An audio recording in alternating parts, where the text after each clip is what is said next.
Hi ಎಲ್ಲರಿಗೂ ಕವಿತಾ ಕಿರಣ ಲೋಕಕ್ಕೆ ಸ್ವಾಗತ. ನವರಾತ್ರಿಯಲ್ಲಿ ಅಖಂಡ ದೀಪಾರಾಧನೆ ಮಾಡುವುದು ತುಂಬಾ ವಿಶೇಷ. ಈ ಅಖಂಡ ದೀಪಾರಾಧನೆಯನ್ನು ಮಾಡುವುದಕ್ಕೆ ನಾವು ಯಾವ ರೀತಿ ಸಿದ್ಧತೆಯನ್ನು ಮಾಡ್ಕೋಬೇಕು ಅನ್ನೋ ಮಾಹಿತಿನ ನಿಮಗೆ ತಿಳಿಸ್ಕೊಡ್ತಾ ಇದ್ದೀನಿ. ಮೊದಲನೇದಾಗಿ ನಾವು ದೀಪವನ್ನು ತೊಗೊಬೇಕಾದ್ರೆ ಮಣ್ಣಿನ ತೊಗೊಬೋದು, ಹಿತ್ತಾಳೆದು, ಬೆಳ್ಳಿದು ಎಲ್ಲದೂ ಕೂಡ ತೊಗೊಬೋದು. ಅದರಲ್ಲಿ ತುಂಬ ವಿಶೇಷವಾಗಿ ನಾವು ಕಾಮಾಕ್ಷಿ ದೀಪನೂ ಕೂಡ ನಾವು ಅಖಂಡ ದೀಪಾರಾಧನೆಗೆ ಮಾಡುವುದು ತುಂಬಾ ಒಂದು ಒಳ್ಳೆಯ ಮಹತ್ವ ಮತ್ತು ಪೂಜೆ ಒಂದು ಸಂಪೂರ್ಣವಾದ ಒಂದು ಫಲನ ನಾವು ಪಡ್ಕೋಬೋದು ಅಂತಲೇ ಹೇಳ್ಬೋದು. ನೋಡಿ, ಕಾಮಾಕ್ಷಿ ದೀಪವನ್ನು ತಗೊಂಡು ಅದಕ್ಕೆ ಸುತ್ತಲೂ ನಾವು ಮೇಲೆ ಕೆಳಗಡೆ ಎಲ್ಲದಕ್ಕೂ ಕೂಡ ನಾವು ಈ ಥರ ಸಂಪೂರ್ಣವಾಗಿ ಶ್ರೀಗಂಧ ಮತ್ತು ಅರಿಶಿಣವನ್ನು ನಾವು ಈ ಥರ ಹಚ್ಕೊಬೇಕಾಗುತ್ತೆ. ನೀವು ಯಾವುದೇ ಮಣ್ಣಿನ ದೀಪನೇ ತಗೊಳ್ಳಿ ಅಥವಾ ಬೆಳ್ಳಿ ದೀಪನೇ ತಗೊಳ್ಳಿ ಅಥವಾ ನೀವು ಈ ಥರ ಒಂದು ಕಾಮಾಕ್ಷಿ ದೀಪನೇ ತಗೊಳ್ಳಿ, ಎಲ್ಲದಕ್ಕೂ ಕೂಡ ಈ ಥರ ಅರಿಶಿನ ಕುಂಕುಮನ ಫಸ್ಟು ಅರಿಶಿಣನ ಮತ್ತು ಶ್ರೀಗಂಧನ ಲೇಪನ ಮಾಡಿ ನೋಡಿ, ಈ ಥರ ಇಲ್ಲಿ ಅಮ್ಮನವರಿಗೆ ನಾವು ಅರಿಶಿಣ ಕುಂಕುಮದಿಂದ ಅಲಂಕಾರನ ಮಾಡಿ ಕೆಳಗಡೆಗೂ ಕೂಡ ನಾವು ಅರಿಶಿಣ ಕುಂಕುಮವನ್ನು ಇಟ್ಟು ಅಲಂಕಾರನ ಮಾಡ್ಕೊಬೇಕಾಗುತ್ತೆ. ನಾವು ಎಷ್ಟು ಮಟ್ಟಿಗೆ ಅರಿಶಿಣವನ್ನು ಹಚ್ಚುತ್ತೀವೋ ನಮಗೆ ಅಷ್ಟರ ಮಟ್ಟಿಗೆ ಒಂದು ಪೂಜೆಯ ಫಲ ಅನ್ನೋದು ಸಿಗುತ್ತೆ ಅಂತಲೇ ಹೇಳ್ಬೋದು. ಯಾವುದೇ ಒಂದು ಶುಭ ಕಾರ್ಯಗಳನ್ನು ನಾವು ಮಾಡಬೇಕಾದ್ರೆ ಅರಿಶಿಣ ಕುಂಕುಮದಿಂದನೇ ಸ್ಟಾರ್ಟ್ ಮಾಡ್ತೀವಿ ಅಂತಲೇ ಹೇಳ್ಬೋದು. ನೋಡಿ, ಆ ದೀಪಾರಾಧನೆ ಮಾಡೋದಕ್ಕೆ ಕೆಳಗಡೆಗೆ ನಾವು ಒಂದು ಅಷ್ಟದಳ ಪದ್ಮ ರಂಗೋಲಿಯನ್ನು ಹಾಕಿ ಅದಾದ ಮೇಲೆ ಒಂದು ಈ ಥರ ಹಿತ್ತಾಳೆ ಒಂದು ತಟ್ಟೆಯನ್ನು ಹಾಕಿ ಅದ್ರ ಮೇಲೆ ಅದಕ್ಕೂ ಕೂಡ ಅರಿಶಿಣ ಕುಂಕುಮನ ಇಟ್ಕೊಬೇಕು. ಇವಾಗ ಅದ್ರ ಮೇಲೆ ಅಕ್ಕಿನ ಹಾಕಿ ಒಂದು ಸ್ವಸ್ತಿಕ್ ರಂಗೋಲಿನ ನಾವು ಹಾಕೊಬೇಕಾಗುತ್ತೆ. ಸ್ವಸ್ತಿಕ್ ರಂಗೋಲಿ ಹಾಕಾದ್ಮೇಲೆ ನೋಡಿ, ಈ ಥರ ದೀಪವನ್ನು ಇಟ್ಟು ನಾವು ಅದ್ರ ಕೆಳಗಡೆ ಒಂದು ಪ್ಲೇಟ್ ಇಡಬೇಕು.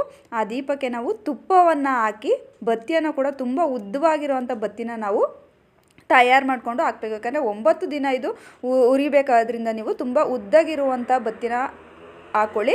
ಮತ್ತು ಹೂಗಳನ್ನೂ ಅಷ್ಟೇ, ನಿಮಗೆ ಯಾವೆಲ್ಲ ಹೂಗಳು ಸಿಗ್ತವೆ ಅವೆಲ್ಲ ಹೂಗಳನ್ನ ನೀವು ಬಳಸ್ಕೊಳ್ಳಿ. ತುಂಬ ವಿಶೇಷವಾಗಿ ಮಲ್ಲಿಗೆ ಹೂವು ಮತ್ತು ಈ ಥರ ಕಣಗ್ಲ ಸಿಕ್ಕರೆ ತುಂಬಾ ಒಳ್ಳೆಯದು. ಈ ಥರ ಊದ್ಗಡ್ಡಿಲಿ ನೀವು ಇದನ್ನು ಆರಾಧನೆಯನ್ನು ಮಾಡಬೇಕಾಗುತ್ತೆ. ಯಾವುದೇ ಕಾರಣಕ್ಕೂ ಬೆಂಕಿ ಪಟ್ಟಣದಲ್ಲಿ ಈ ದೀಪನ ನಾವು ಹಚ್ಚಬಾರ್ದು. ತುಂಬ ಭಕ್ತಿಯಿಂದ ನಮ್ಮ ಸಂಕಲ್ಪ ಏನಿದೆ ಅದನ್ನು ನಾವು ಯಾವುದೇ ವಿಘ್ನಗಳು ಬಾರದೆ 9 ದಿನ ಇದು ಉರಿಲಿ ಅಂತ ನೋಡಿ, ನಾವು ಯಾವುದೇ ಒಂದು ಕೆಲಸ ಮಾಡಬೇಕಾದ್ರೆ ಅಮ್ಮನವರ ಅಪ್ಪಣೆ ಸಿಗುತ್ತೆ ಅಂತ ಹೇಳ್ತಾರಲ್ಲ ನೋಡಿ, ಈ ಥರ ಹೂವು ಪ್ರಸಾದವಾಗಿ ಬರೋದು ತುಂಬಾ ಒಂದು ಒಳ್ಳೆಯದ ಸಂಕೇತ ಅಂತಲೇ ಹೇಳ್ಬೋದು. ನಾವೆಲ್ಲ ಕೆಲಸ ಕಾರ್ಯಗಳಲ್ಲೂ ಒಂದು ಜಯ ಸಿಗುವ ಒಂದು ಸೂಚನೆ ಆಗಿರುತ್ತೆ. ಇದಕ್ಕೆ ನಾವು ಗಂಧದ ಕಡ್ಡಿ ಬೆಳಗಾದ್ಮೇಲೆ ದೀಪವನ್ನು ತೋರಿಸಿ ಕೊನೆಯದಾಗಿ ನಾವಿಲ್ಲಿ ಇದಕ್ಕೆ ಮಹಾಮಂಗಳಾರತಿಯನ್ನು ಮಾಡಬೇಕಾಗುತ್ತೆ. ನೀವು ಇದಕ್ಕೂ ಕೂಡ ದೀಪ ಯಾರ ಮನೆಯಲ್ಲಿ ನವರಾತ್ರಿಯ ದಿನ ವಿಶೇಷವಾಗಿ 9 ದಿನಗಳ ಕಾಲ ಈ ಅಖಂಡ ದೀಪವನ್ನು ಆರಾಧನೆಯನ್ನು ಮಾಡ್ತಿರೋ ಅವರು ತಪ್ಪದಲ್ಲೇ ಪ್ರತಿಯೊಂದು ದಿನವೂ ಕೂಡ ನೀವು ಅಂದರೆ ಮೊದಲನೇ ದಿನ ಶೈಲಪುತ್ರಿಯನ್ನು ನಾವು ಪೂಜೆ ಮಾಡ್ತೀವಿ, ಅವತ್ತು ಕೂಡ ಸ್ಥಾಪನೆಯನ್ನು ಕೂಡ ಮಾಡ್ತೀವಿ. ಅವತ್ತಿಂದ ನೀವು ಶುರು ಮಾಡಿದ್ರೆ 9 ದಿನ ಅಂದರೆ 20 ದಶಮಿ ಇರುತ್ತೆ. ಅಲ್ಲಿವರೆಗೂ ಕೂಡ ಪ್ರತಿಯೊಂದು ದಿನವೂ ಕೂಡ ನೀವು ವಿಶೇಷವಾಗಿ ತಾಂಬೂಲವನ್ನು ಇಡಬೇಕಾಗುತ್ತೆ ಅಖಂಡ ದೀಪ. ಮತ್ತು ನೀವು ಪ್ರಸಾದವಾಗಿಯೂ ಕೂಡ ನೀವು ಏನಾದರೂ ಸರಿ ನೀವು ಡೈಲಿ ಕೂಡ ಮಾಡೋದು ತುಂಬಾ ಒಳ್ಳೆಯದು. ಯಾರ ಮನೆಯಲ್ಲಿ ಅಖಂಡ ದೀಪಾರಾಧನೆ ಕಳಸ ಘಟ ಸ್ಥಾಪನೆ ಮಾಡಿ ವಿಶೇಷವಾಗಿ 9 ದಿನಗಳ ಕಾಲ ನೀವಿಲ್ಲಿ ಈ ಥರ ಅಖಂಡ ದೀಪಾರಾಧನೆ ಮಾಡ್ತೀವೋ ಅವರು ತುಂಬಾ ಭಕ್ತಿಯಿಂದ ನೀವು ಇದನ್ನು ಮಾಡಬೇಕಾಗುತ್ತೆ. ಅಸಡ್ಡೆ ಅಂತೂ ಬೇಡಕ್ಕೆ ಬೇಡ. ಯಾಕಂದರೆ ಕೆಲವೊಬ್ಬರು ಯಾರೋ ಮಾಡ್ತಿದ್ದಾರೆ ನಾವು ಮಾಡಬೇಕು ಅನ್ನೋ ಉದ್ದೇಶಕ್ಕೋಸ್ಕರ ತುಂಬ ಅಸಡ್ಡೆಯಿಂದ ಮಾಡ್ತಾರೆ. ಈ ಅಖಂಡ ದೀಪನ ಹಚ್ಬೇಕಾದ್ರೆ ನೀವು ಫಸ್ಟೇ ಮನೆಯೆಲ್ಲ ಸಂಪೂರ್ಣವಾಗಿ ಸ್ವಚ್ಛನ ಮಾಡ್ಕೊಬೇಕಾಗುತ್ತೆ. ನೀವು ಯಾವ ರೀತಿ ಒಂದು ವರಮಹಾಲಕ್ಷ್ಮಿ ಹಬ್ಬ ಇರ್ಬೋದು ಅಥವಾ ಇನ್ನೊಂದು ಒಂದು ಮಡಿ ಮೈಲಿಗೆ ಅಂತ ಏನು ಹೇಳ್ತೀವಿ ಅಷ್ಟು ಇಂದ ಮನೆಯೆಲ್ಲ ಕ್ಲೀನ್ ಮಾಡಿ ನಾವು ಇದು ಒಂದು ನವರಾತ್ರಿಯಲ್ಲಿ ದುರ್ಗಾ ಮಾತೆಯನ್ನು ನಾವು ತುಂಬ ಭಕ್ತಿಯಿಂದ ಶ್ರದ್ಧೆಯಿಂದ ನಾವು ಗೌರವಪೂರ್ವಕವಾಗಿ ನಾವು ಇದನ್ನು ಆಚರಣೆ ಮಾಡಬೇಕಾಗುತ್ತೆ ಈ ಹಬ್ಬವನ್ನು. ನೋಡಿ, ಈ ಥರ ನಾನು ಇನ್ನೊಂದು ಮಾತು ಹೇಳಬೇಕು ಅಂದರೆ ಈ ಅಖಂಡ ದೀಪಾರಾಧನೆಯನ್ನು ಮಾಡಬೇಕಾದ್ರೆ 9 ದಿನ ಯಾವುದೇ ಕಾರಣಕ್ಕೂ ದೀಪ ಆರೋಗಬಾರ್ದು. ಆ ಥರ ಮುನ್ನೆಚ್ಚರಿಕೆ ಕ್ರಮಗಳನ್ನ ನಾವು ಅನುಸರಿಸಬೇಕು.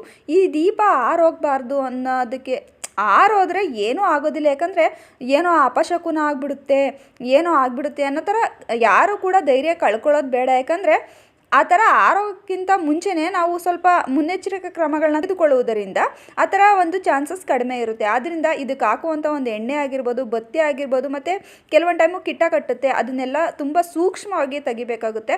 ಮತ್ತು ಈ ಅಖಂಡ ದೀಪಕ್ಕೆ ವಿಶೇಷವಾಗಿ ಯಾವ ಎಣ್ಣೆಗಳನ್ನ ಹಾಕೋದ್ರಿಂದ ತುಂಬ ಶಾಂತಿಯಾಗಿ ಈ ದೀಪ ಉರಿಯುತ್ತೆ ಅಂದರೆ ಮೇಯ್ನು ಫಸ್ಟ್ ಹೇಳೋದೇ ನಾನು ಹಸುವಿನ ತುಪ್ಪ. ಈ ಹಸುವಿನ ತುಪ್ಪ ಅನ್ನೋದು ತುಂಬಾ ಶ್ರೇಷ್ಠ. ಇದು ಎಲ್ಲ ಹೆಣ್ಣು ದೇವರುಗಳಿಗೂ ತುಂಬ ಪ್ರಿಯವಾದ್ದು ಅಂತಲೇ ಹೇಳ್ಬೋದು. ತುಪ್ಪ ಇದು ಸಾಕ್ಷಾತ್ ಲಕ್ಷ್ಮಿಯ ಸ್ವರೂಪ ಅಂತಲೇ ಹೇಳ್ತಾರೆ. ಆದ್ದರಿಂದ ನೀವು ಮೊದಲನೇ ಬಾರಿಗೆ ತುಪ್ಪನ ಬಳಸ್ಕೊಂಡ್ರೆ ತುಂಬಾ ಒಳ್ಳೆಯದು. ತುಪ್ಪನ ಬಳಸ್ಕೊಳ್ಳೋಕ್ಕಾಗಲ್ಲ, 9 ದಿನವೂ ಕೂಡ ನೀವು ಹಾಕೋದಕ್ಕಾಗಲ್ಲ ಅನ್ನೋ ಮಟ್ಟದಲ್ಲಿದ್ದರೆ ನೀವು ಎಳ್ಳೆಣ್ಣೆ ಮತ್ತು ಕೊಬ್ಬರಿ ಎಣ್ಣೆ ಅಥವಾ ಸಾಸಿವೆ ಎಣ್ಣೆ ಇಷ್ಟರಲ್ಲಿ ಯಾವುದಾದ್ರೂ ಸರಿ ನೀವು ಬಳಸ್ಕೊಬೋದು. ನೋಡಿದ್ರಲ್ವಾ, ಅಖಂಡ ದೀಪವನ್ನು ನವರಾತ್ರಿಗೆ ಯಾವ ವಿಧಾನದಲ್ಲಿ ಹಚ್ಚಬೇಕು ಅಂತ ಇವತ್ತಿನ ಮಾಹಿತಿಯಲ್ಲಿ ತಿಳಿಸ್ಕೊಟ್ಟಿದ್ದೀನಿ. ಮುಂದಿನ ದಿನಗಳಲ್ಲಿ ಇನ್ನೂ ಹೆಚ್ಚಿನ ಮಾಹಿತಿಗಳನ್ನ ತಿಳಿಸ್ಕೊಡ್ತೀನಿ. ಅಂದರೆ ಅಖಂಡ ದೀಪಾರಾಧನೆಯನ್ನು ಮಾಡುವವರು ಯಾವ ರೀತಿಯ ತಪ್ಪುಗಳನ್ನ ಮಾಡಬಾರ್ದು ಅಂತ ನಾನು ನಿಮಗೆ ತಿಳಿಸ್ಕೊಡ್ತೀನಿ. ಈ ರೀತಿ ತಪ್ಪುಗಳನ್ನ ನೀವು ಮಾಡಿದ್ರೆ ನೀವು ಯಾವ ಪೂಜೆ ವ್ರತ ಮಾಡಿದ್ರೂ ಕೂಡ ಅದರ ಫಲ ನಿಮಗೆ ಸಿಗೋದಿಲ್ಲ. ಈ ಥರ ಒಂದು ಹೆಚ್ಚಿನ ಒಂದು ಮುಖ್ಯವಾದ ಮಾಹಿತಿಗಳನ್ನ ತಿಳಿದುಕೊಳ್ಳುವ ಮನಸ್ಸು ನಿಮಗಿದ್ರೆ ದಯವಿಟ್ಟು ನಮ್ಮ ಚಾನಲ್ನ, ನನ್ನ ವಿಡಿಯೋ ಯಾರು ನೋಡ್ತಿದ್ರೋ ಎಲ್ಲರೂ ಕೂಡ ಸಬ್ಸ್ಕ್ರೈಬ್ ಮಾಡಿ.